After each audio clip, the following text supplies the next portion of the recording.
So I want to thank everybody who voluntarily came out here. Those of you who might have been dragged out here, sorry for that. But my name is Mark. I'm an alcoholic. My sobriety date is June 30th of 2008, and I'm really grateful for that day. This is the second time I've ever told my story. The first time was about a year and a half ago. This is the first time I've ever told it at Alano, and I'm super proud to be doing it here. This is my home group. It's been my home group since 6:30 of 08. And this place means a lot to me, and you guys mean a lot to me as well, not just because you're here tonight. So what I'd like to do, I learned this in Toastmasters. I want to tell a couple of jokes to get this thing rolling so I get a little anxiety out of me, okay? So the first one is, it's a little on topic, okay? Does anybody know how many alcoholics it takes to screw in a light bulb? Just one. He holds onto the light bulb and the world revolves around him. Okay? Yeah. And do y'all know what the two movies, The Sixth Sense and Titanic, have in common? No. I see dead people. Yes. Okay. Yeah. All right. So thanks. Appreciate that. Thank you. Thanks. All right. So get this thing rolling. So I've heard a few stories. I've heard people share their experience, strength, and hope a couple of times, and what I've found a lot of times is that a lot of alcoholics come from families that don't have a lot of alcoholics in them. That's not the case for me. I come from a long line of alcoholics, both on my father and my mother's side. My dad's dad was an alcoholic. My mother's dad was an alcoholic. And alcoholism has run rampant and roughshod in my family for generations. I'm the first Riley male in a long time to not serve in the military. My mother's father was in the Navy. My dad's dad served on the battleship Texas, and my dad served 3 tours in Vietnam right after he volunteered straight out of high school. And on my dad's side, my grandfather was not a good man. He was a really violent alcoholic, and he beat my grandmother and my dad down with both words and his fists. And my dad basically went to the military so that he could prove to his father that he wasn't a zero. And when he came back, he told his dad that he was never going to treat his mom or him like that ever again. And he left the house, and he found a woman, and shortly thereafter they had me. And that was Nancy and my dad, Mark. Things were good for the first few years because neither one of them had fallen prey to their disease. My dad, he didn't get drunk until he was probably in his late 20s. But Mom left him when I was about 4 years old because she couldn't put up with his PTSD that he brought home from Vietnam.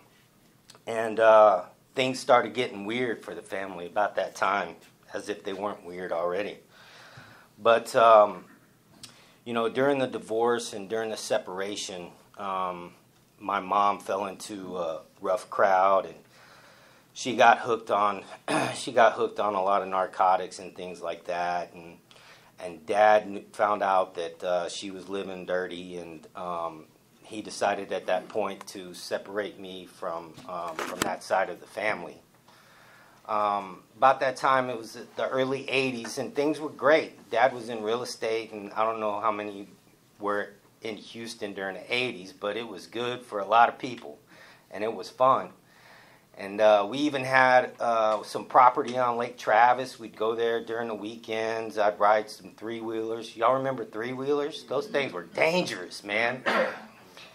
Ride three-wheelers and water ski and just have fun. But Dad started partying, and then the real estate market went to hell. Dad lost everything. He lost the home. He lost cars. He lost himself. And but the one thing that he didn't lose was he didn't lose me, and I was along for the ride.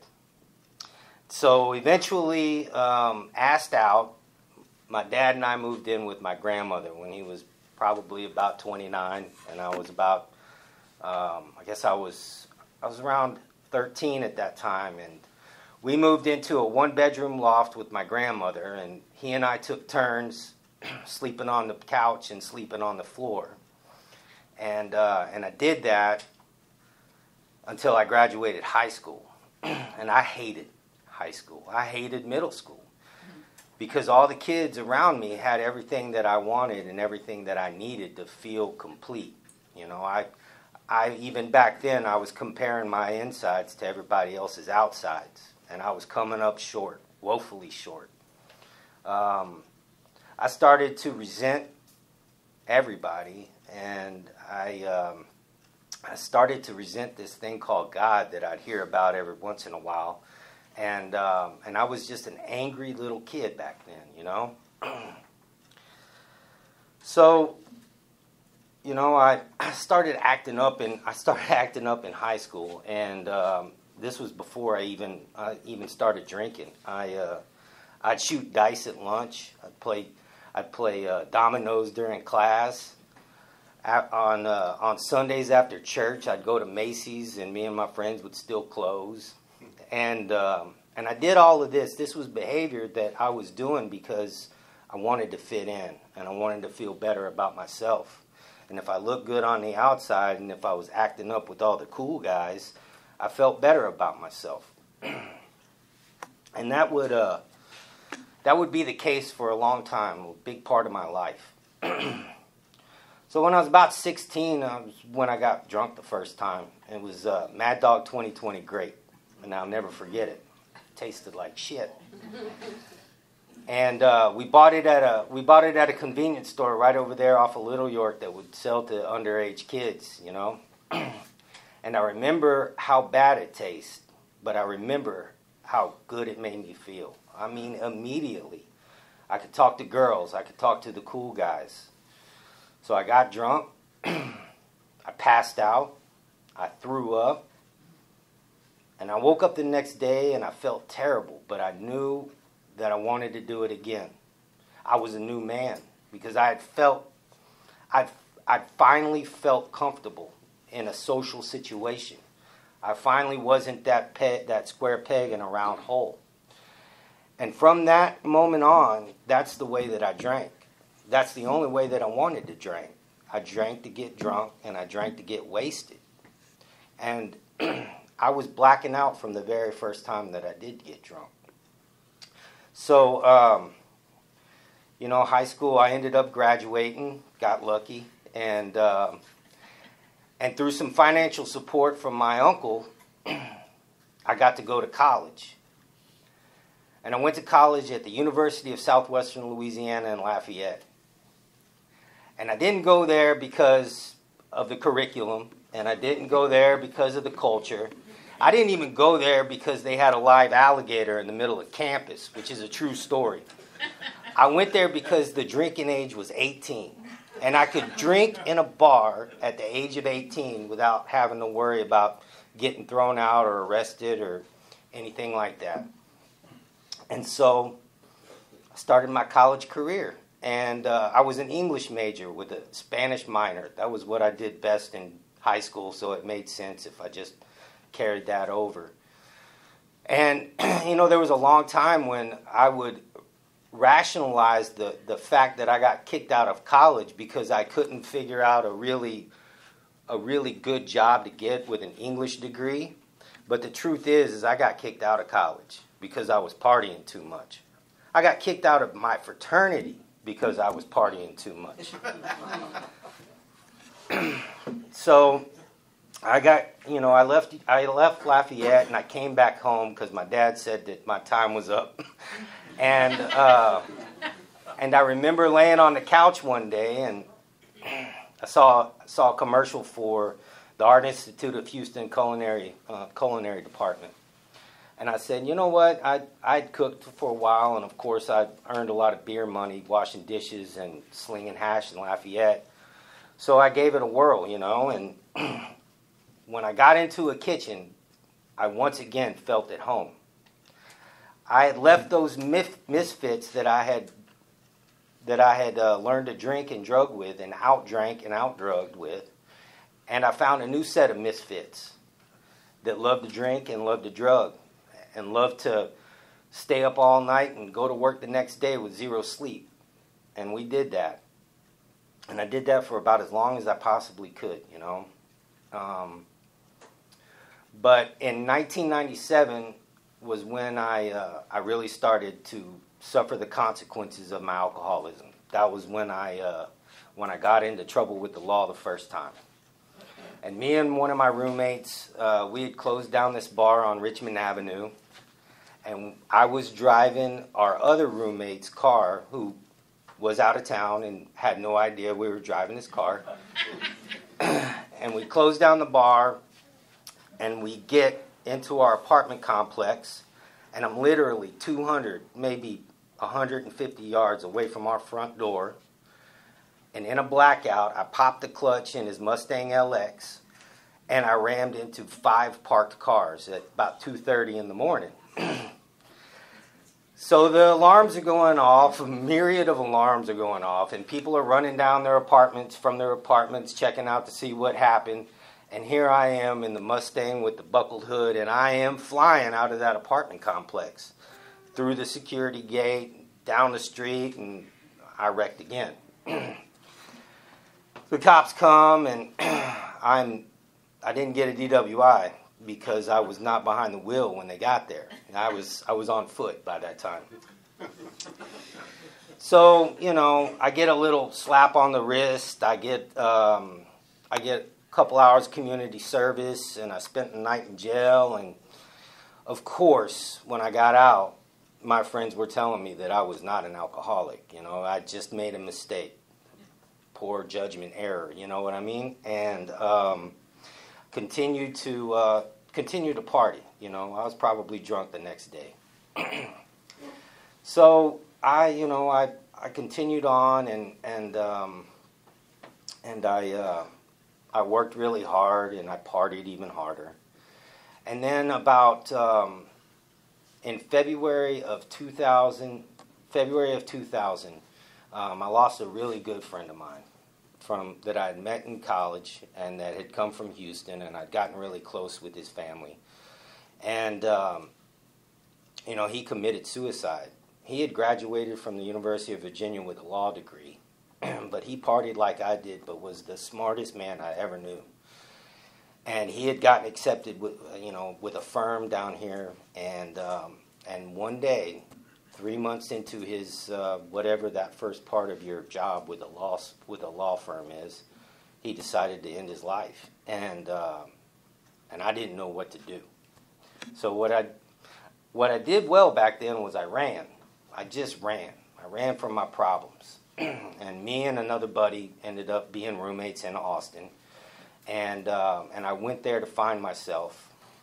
But the truth is I went there to be away from all the troubles, because what I had decided was all of the troubles that I had in my life at that time were all here in Houston. And if I could just get out of Houston and get somewhere where I could find myself, everything would be better. Well, you know the saying, no matter where I go, there I am, you know, because my problem wasn't Houston. My problem wasn't God. My problem was my alcoholism, untreated as it was. And my problem was me. But I was not in any condition to see or accept that. And I wouldn't be for a little bit now. So, you know, I continued to live the way that I lived and didn't care about anything or anybody. I just wanted to feel good. And I ended up getting 2 DWIs. I got 1 DWI while I was waiting for the first one to go to trial, right? And now the consequences are getting pretty serious here. You know, I caught 2 cases in less than a year, and I ended up getting some serious discipline from the judge. I got a 1.5 year probation. I got one of these cool things called interlock. They put it on your car and you blow into them so that you can start it and drive to work and back. And then I got the opportunity to serve my community with another 120 hours of service work, you know. And so that was taking up a large part of my day, and I was still working at the same time. Now, getting sober in Austin was pretty cool, you know. I got sober at this place called Bolden. And Bolden, I think historically that's where Stevie Ray Vaughan got sober the first time. And so, you know, I went there. So yeah, I'm kind of famous. So you know, I automatically assumed that in Austin, Alcoholics Anonymous, that it's okay if you smoke a little pot while you're trying to get sober, you know, while you're trying to kick the booze and the beer, as long as you just keep it down to a minimum, you know. Such is not the case. I was soon to find out. And I ended up getting a sponsor. I worked the steps, and life got good. Life got good when I started doing the amends. You know, I was harboring some real resentments when it came to my father and my mother and God. Those were my 3 biggest resentments. And what I learned was that my dad and my mother, they had done the best that they could with what they had. And as soon as I realized that, as soon as somebody shared that with me, another alcoholic shared that with me, life got better. I didn't have to drag that crap around anymore, because me, you know, I was the one that was just really angry because people and God had just dealt me some really bad cards, man. And I was doing the best that I could with what I had. And the truth of the matter is I wasn't doing the best I could. I was just getting along to get along, you know.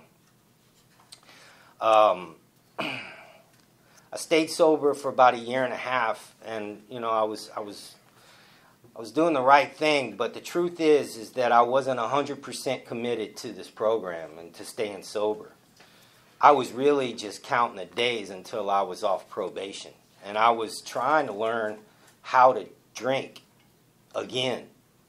Because the problem really, it wasn't my drinking, it was my driving when I drank, right? So as long as I could keep from running red lights in front of police substations off Lamar Street, and as long as I could keep my car between the ditches, I'd probably be okay, and I would probably learn how to drink like regular people, those people who drink with impunity. But the truth is, that's not the truth, you know. So I moved back to Houston because my grandmother was passing away. And Patsy, she was the #1 Al-Anon in the world, and but she never came to a meeting, right? Because she just enabled me and my father for years and years and years, and she died really taking care of me and helping my dad grow up at the age of 40, you know. And, you know, when she passed away, I had to deal with a whole lot of stuff within me because, you know, she had really propped me up, and she'd taken care of me, and there was nothing that I could do wrong. There's nothing I could do wrong. And when she left, so too did my enabler. So I got back here, and I'd had a couple of years sobriety at this point, but there came a day when, after she passed, when I literally said these words: if this is as good as it gets, then screw it, you know? Because at that point, I had left Austin, I left my sponsor, I left my home group, and I didn't do what I needed to do. I didn't plug in when I got back here. I didn't get a replacement sponsor. I didn't do the things that you guys always tell me I need to do if I'm going to stay sober. And I remember that day when I was driving home from the job that I had in Willis, and I was living with my dad at He lives over by the racetrack over off Fairbanks, so it's a good 45-minute drive. I remember when I pulled over in Willis and I picked up that Carta Blanca 1.5 liter beer and I put it in my lap and I started drinking it on the way, and I immediately felt shame and remorse. But then that was followed with that warmth and ease that comes with the first sip. And but it was fleeting. It was fleeting. And I would drink like that and drug for the next 5 years while I was still crashing cars. Now I was losing jobs left and right. I was still living with my dad. I was in my mid-30s. I just could not get my stuff together, man. And I was burning everything and everybody down around me. And eventually I got to the point where I didn't want to live anymore. And I am a firm believer that if not for the grace of God and His providence, that the week before June 30th, 2008, if He had not been watching over me, that I wouldn't be up here talking right now. Because in that week, I totaled yet another car. This time it was mine. Then I totaled the replacement that I got from the rental car company. That was not mine. I lost my job. I burned down a relationship. I was living with somebody at the time, and I just ran out on that. And I woke up the day after my last debauchery, and I couldn't find my cell phone. I didn't know where my cell phone was. I was laying in the middle of my living room, and I think I might have been just in my underwear, by myself. And when I finally found my phone, the battery wasn't in it. So this is 2008, and my only recourse to get in touch with somebody is to find a payphone, because I don't have a landline in my house.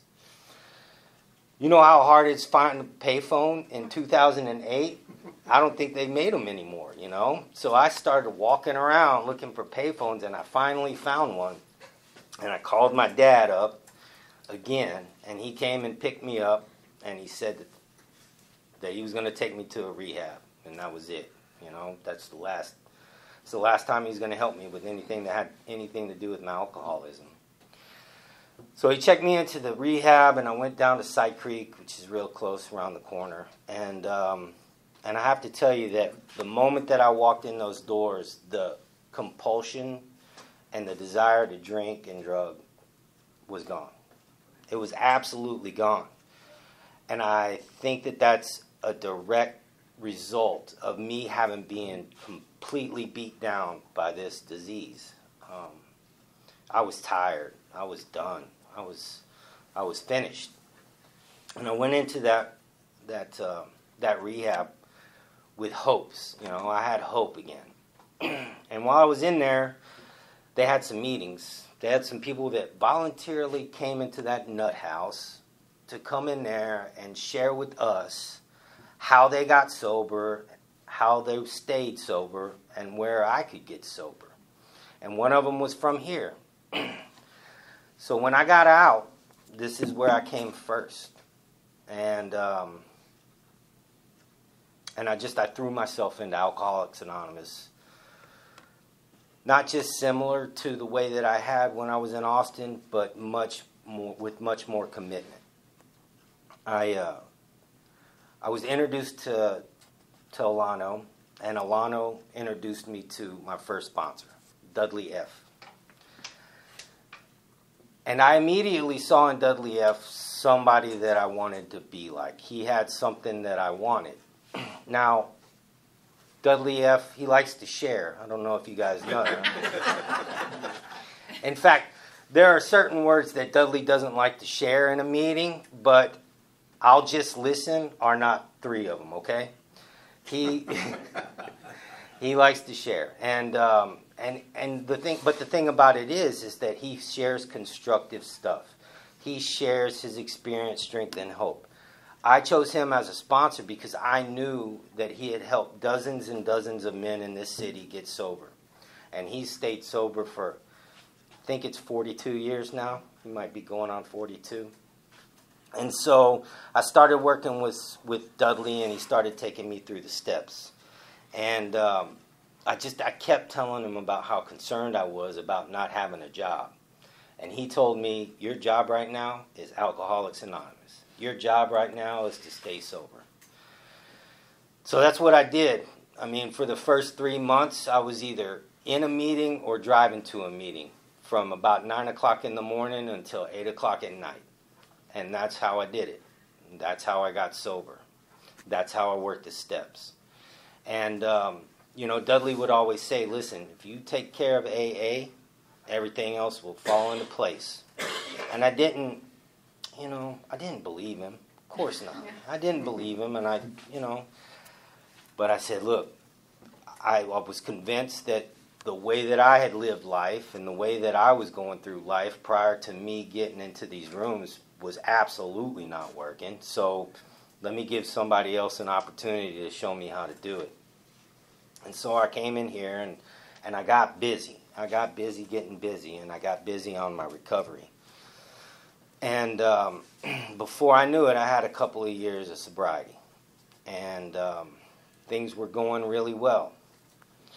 So in around 2010, after a couple of years of sobriety, I needed a little additional help that I could not find in Alcoholics Anonymous. I needed some relationship help. And I was given the advice that these are not the rooms for me to find relationship help. So I did. I heeded that advice. And what I found this psychologist who works with people, who works with addicts and alcoholics, and his name is Lucky. Lucky had an office over there in Greenway Plaza, and I started to go see him. And I'll tell you how God works, and what a small world it is. I think it was my third or fourth visit. He and I found out that my father was actually visiting him as well at the same time that I was seeing him. It's crazy. And so, my biggest thing, like I said, the reason I was going to see Lucky it wasn't so I could learn something new about staying sober and not wanting to drink or drug anymore, because you guys had all helped me figure out how not to feel like that anymore. But I needed somebody's help to help me along this relationship stuff, because I was definitely still incapable of nurturing and developing a healthy relationship with healthy people. I didn't know how to do it. I wasn't raised with the tools on how to do that, and I was looking for resources, and I found it. And I didn't, at that point in time, I didn't even know what love was. I asked Lucky to help me define love. Tell me what love is, Lucky. Well, he didn't. He didn't tell me what it was, but he helped me figure it out, and he helped me figure it out for myself. And what I found out, and this is just for myself, that love is wanting for somebody else what you want for yourself. And that was the first time that I'd ever developed that type of mentality. That was the first time that I'd ever thought in those terms. I mean, I'd read the Dhammapada, I'd read the Bhagavad Gita, I'd read the Quran, I'd been to temple on Chinese New Year tripping on acid, and I was trying to get in touch with spirituality, and I was trying to get in touch with a higher power, and I was trying to get in touch with something. And I never found it until I got here, and until I started listening to you guys, and until I started talking to people about what was really going on inside of me. I was looking for a higher power that didn't have anything to do with faith or this thing called God that everybody else had bought into. I was trying to find it on my own. And all I had to do was look inside. And all I had to do was honestly ask for the help. And I received it in abundance. So about that time, when feeling good about knowing what love is, and I'm ready to go out there and get a relationship, I tell Lucky that I met this girl online from Waco. And he told me to take my time. He said, take your time. So I took my time. I mean, it took me 2 weeks. 2 weeks before I told her that I loved her, you know. And she said, oh, I love you to pieces. And I knew right then, I was like, oh, man, you messed up again, you know. This is that old behavior coming back again, you know. But, you know, we talked for months, and then eventually Adriana and Jake moved from Waco down to Houston to live in the same city that I did. And eventually we moved in together. And I found the love of my life, and I found somebody that I wanted to take care of, and I found a family, you know, and we started doing this thing like grown-ups do. I mean, I was 43 at the time, but I was finally doing what grown-ups do, you know, and I would eventually ask her to if she would marry me, and she complied. And it took a couple of years after the ring went on the finger before the actual ceremony happened, but you know, we did. We ended up getting married in 2016, and we did it on the day before New Year's Eve, so I'll never forget that day. It's easy for me to remember, right? 12/30/2016. It's kind of like, I don't even know if my real sobriety date is 6/30/08. I know that it's somewhere around there, but the 30th of June is my dad's birthday, and that's really easy for me to remember. So, you know, I'm not good. I'm not good with numbers. But I digress. So, you know, we get married in 2016. I had left the kitchen. I loved being a chef. That was the one thing that I loved to do, and I was a pretty good cook. But what I know I was I was a hard worker, and if I couldn't outcook you, I would outwork you, and I would do it 6 days a week, 12 hours a day, and that's the life of a chef. And you know, there came a time when my body started giving out on me, and I was tired of the stress, and I was tired of just doing it, and so I decided to get into sales. It sounded good. I was going to start selling meats, and of course I thought this was going to be an easy gig. I mean, hell, I'm selling to chefs. I know what's good. I know what they want. It was going to be a layup, you know, and I did pretty good the first couple of months, you know, but then the wheels fell completely off. And what I had learned about myself was that I did not know the first thing about sales, and I hadn't been trained very well, and then I started questioning my decision-making abilities, and I didn't know what the future held, because I didn't know if I was going to hold that job. Because they almost fired me a couple of times that first 6 months because my performance was so bad. And I started getting really depressed. And we had just moved into a new house. And so on the outside, everything looks really good. Adriana she was head over heels for this house. And everything was better on the outside in life than it had ever been for me. But in the inside it was dark. And I would wake up every morning just racked with fear, not knowing what the day held. And I was scared for what the day might hold. You know, like, I got to go out there and I got to do this, and I threw myself more into work, and I removed myself more from Alcoholics Anonymous. And I stopped doing what had gotten me in everything that I had in life. And I started feeling a misery that I hadn't felt before. I mean, it was even more miserable than those days when I'd wake up and I'd say, I'm not doing this again. And yet I would do it again. I was scared, and I was unplugged. And I asked God for help. And what he told me was, just get busy. Just get back into Alcoholics Anonymous and just do what you know has worked for these I think at that time I had 10 years, and I'm feeling like this, having 10 years of sobriety. So what I do, I tucked my tail between my legs, and I came back here, and I and I plugged back in, you know, and I started little by slow, feeling a little bit better, you know, and I got busy working with other people, and I got busy being honest with people and telling them how I felt, and telling them things that I was ashamed of, like, I know better than to behave like this, you know. I am my own worst enemy. I don't like telling people that stuff, but when I tell people that stuff, that's when I start to heal. That's when I start to grow. That's when I get further and further away from that drink that might sound good. And so, boy, I tell you what, it probably took another 6 months, but it seems like that, and I was feeling better.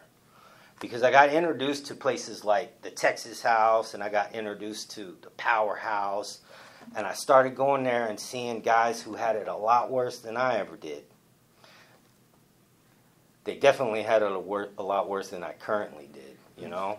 And I started working with those guys, and it put everything into perspective. And I started getting into gratitude.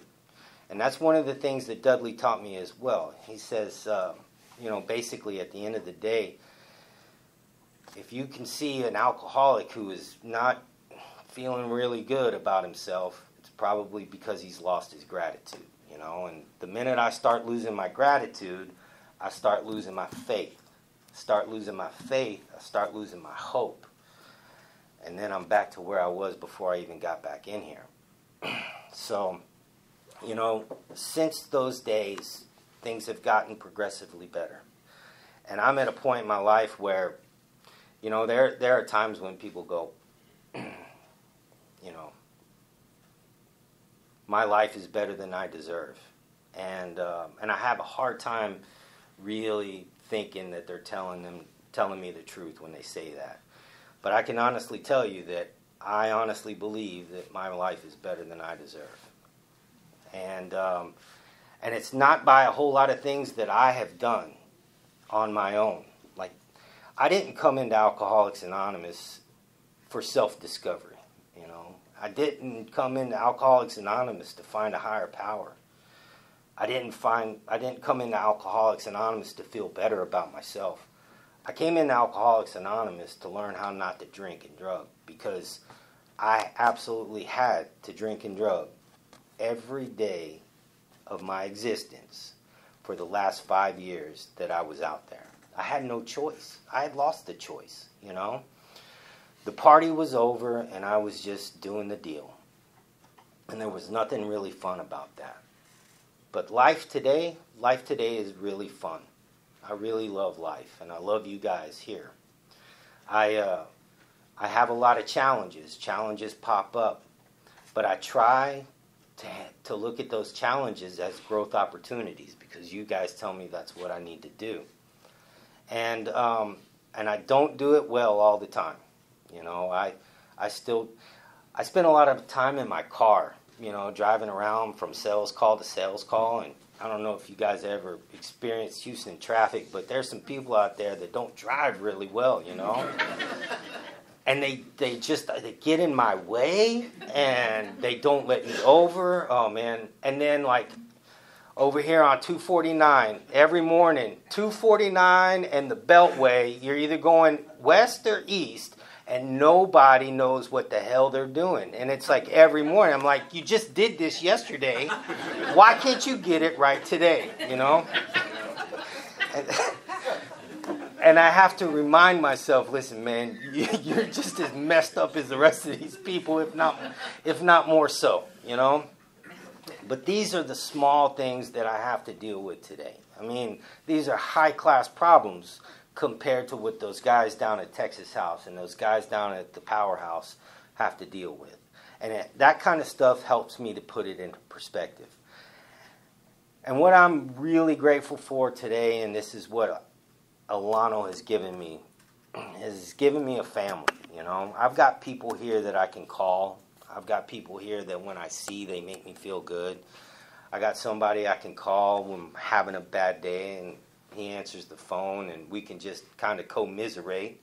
And but But we both know that we're living better today than we ever have before in our lives. And that there is no problem that we're having today that a drink would make any better. You know? I worked a four-step. I worked a four-step with Dudley, and he had me make that fears list. And of course, when I make a fears list, I'm fresh in sobriety. I'm like, I'm not afraid of nothing, man. I'm not afraid of nothing. Truth is, I was afraid of everything. I was afraid of absolutely everything. And I wasn't, and when I worked that fifth step to the best of my ability and I got all that stuff out and told him what the things I was afraid of, they were removed at that point in time. But I'm here to tell you that 14 years into sobriety, those fears still pop up. Those fears still get in my way. I still allow those fears to control me, control my day, and control my decision making. But when I find myself doing that, I've got a solution. I pause and I pause and I call, I call on the help of God, and I call on the help of people in Alcoholics Anonymous. The truth is that though I didn't have a relationship with God while I was out there and before I got into Alcoholics Anonymous, it wasn't God who was lost. It was me who was lost.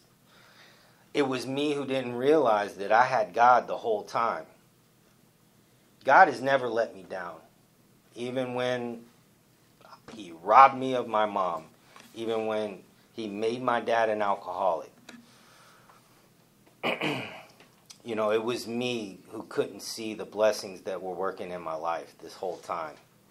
And God has never let me down, and I don't believe he's ever going to let me down. I truly believe that I'm a miracle. And if there's anybody in this room who has as little as 1 day of sobriety, a couple hours of sobriety, and you're in this room, I believe that you are a miracle as well. This is crazy, the way that this works. It's something that I can't really put my finger on, but I know where the instructions are, and they're right behind me, The fact that two guys would get together as long as they did back in the day and write this book and start Alcoholics Anonymous the way that they did, and the fact that it's lasted as long as it has, and that it's helped the millions and millions of people that it has, that's got to be something God sent. That has got to be God provided. And I think about that quite often. Probably not often is enough, but I'm extremely grateful to be a part of Alcoholics Anonymous. I'm extremely grateful to be a member of this particular group, and I'm extremely grateful that you asked me to speak. So that's all I got. Thanks.